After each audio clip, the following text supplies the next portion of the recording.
Hello everyone, welcome back to my channel সোনার official. তো তোমরা কেমন আছো? আশা করি ভালো আছো। আমিও খুব ভালো আছি। তো এদিকে রাতের বেলা আমার বরের কাণ্ড দেখো, 10টার সময় নিয়ে এসছে মাংস। এখন কি করব, ওই মাংসটা আমাকে রান্না করতে হবে। অনেক রাগারাগি করলাম, চেঁচালাম, কিন্তু ও কি শুনবে? ও সব কান দিয়ে বেরিয়ে যায়, কিচ্ছু শোনে না ও। তো মাংসটাকে আমি বাটা মশলায় রান্না করব, কারণ ওর হুকুম বাটা মশলায় ও রান্না খাবে।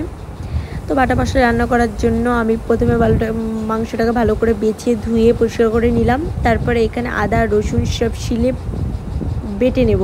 আমি মিক্সিতে বাটবো না, কারণ ওটার টেস্ট অতটা পাওয়া যায় না। শিলে তোমরা হাতে মানে শিলে বেটে রান্না করবে, দেখবা তার টেস্টই আলাদা হবে। আমি জানি যারা গ্রামে থাকে তারা সবাই শিলেই বাটে। তো তোমরা কমেন্ট করো কে কে শিলে বেটে খাও। তো শিলে বাটলে যে কেমন টেস্ট হয় সেটা কমেন্ট করে বলো। তো আমিও শিলে বেটে নিলাম, কিন্তু পরে খুব হাত জ্বলছিল লঙ্কাগুলো বাটার পর। তো এখানে শুকনো লঙ্কা আর কাঁচা লঙ্কা আমি দুটোই নিয়েছি, তোমরা যদি একটা নিতে চাও নিতে পারো। তো এদিকে পেঁয়াজটাকে ভালো করে চটকে চটকে মেখে নেব, যাতে আদা রসুন সব আমি ম্যারিনেট করে একসাথে মিশিয়ে মেখে চুকে রান্না করব, কারণ আমার দিদা বলতো মেখে চুকে রান্না করলে ওইটার টেস্টই আলাদা। তো এখানে নুন হলুদ তারপরে লঙ্কার গুঁড়ো জিরের গুঁড়ো ধনের গুঁড়ো সব আমি একসাথে দিয়ে দেবে, কারণ আমার গোটা ধনেটা আর জিরেটা মানে ধনেটা নেই বলে জিরেটা দিইনি। তো গোটা ধনে তোমরা যদি শিলে বেটে দিতে চাও তাহলে ওটা আরও টেস্ট বাড়বে, ওটা দিতে পারো তোমরা, কিন্তু আমার কাছে ছিল না দেখে আমি দিইনি।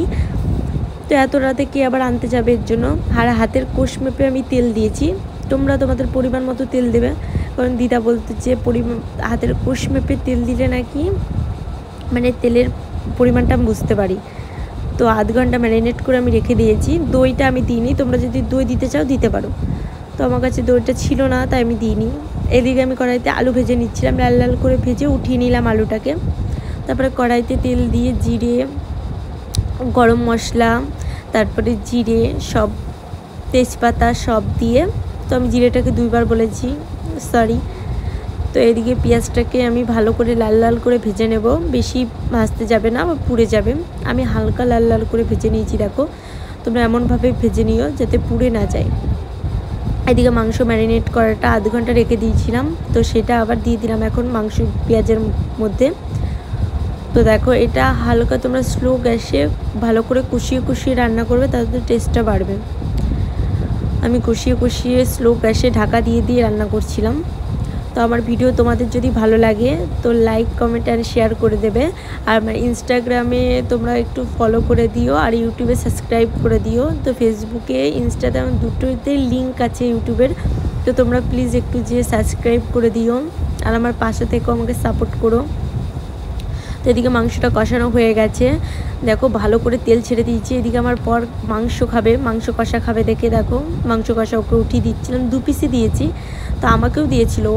তারপরে হালকা পরিমাণ মতো জল দেবে তোমরা, আমি মানে কষা কষা করবো দেখে জল দিইনি, বেশি হালকা দিয়েছি। তো আমাদের বাড়ি কেউ ঝোল খেতে পছন্দ করে না, এর জন্য আমি কষা কষা করবো দেখে ওরকমভাবে দিয়েছি। এখন এখানে শিলে সব মশলাগুলোকে বেটে যখন নিয়েছিলাম তখন আমি গরম মশলাটা বাটতে ভুলে গেছি, তো গরম মশলাটা বেটে দিলাম।